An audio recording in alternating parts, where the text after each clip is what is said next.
what I have found is you need to have some sort of system to make it work. So organizations like systems.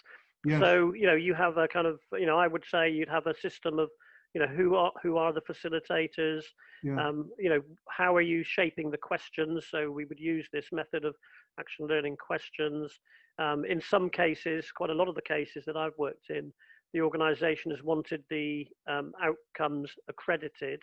So we found, university or business school partners who will recognize the methodology as valid, and the fact that, what we're, giving evidence to is the fact that people have demonstrated learning at, typically a postgraduate level, whether or not they have prior degrees and qualifications. They are thinking and they are working, at a postgraduate level. It's an interesting irony that sometimes it takes a lot of structure to appear spontaneous. Yeah, well, I think, for me, the structure is the rigor. So the structure gives the rigor and the framework. Yes. And as long as you know what level at which you're wanting people to work, and we have a kind of structured approach to how we define higher education in most countries. And certainly in the UK, we have what we call level 7, postgraduate level. You can do this at undergrad and postgrad and apprentice level, actually.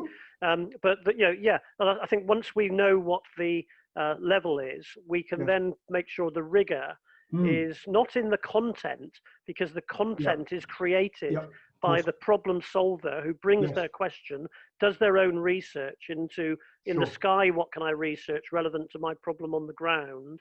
And they might all be reading different texts, but collaborating and supporting each other.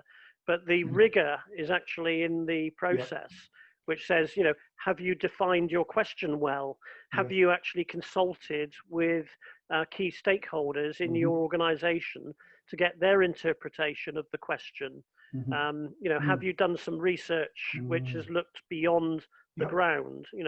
Have you analyze that in some way?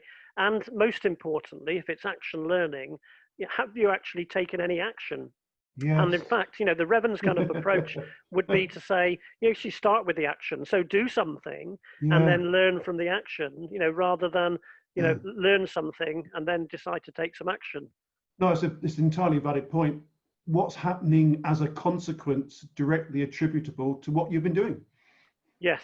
Yeah. So, the way that I see it, Andrew, is that, in a learning set or a learning group, you can be learning within that group, and you might be all working on different problems or challenges, or it might be a common problem or challenge. But, there is learning taking place within the set. The other place it's taking place is out there in the business, within the organization.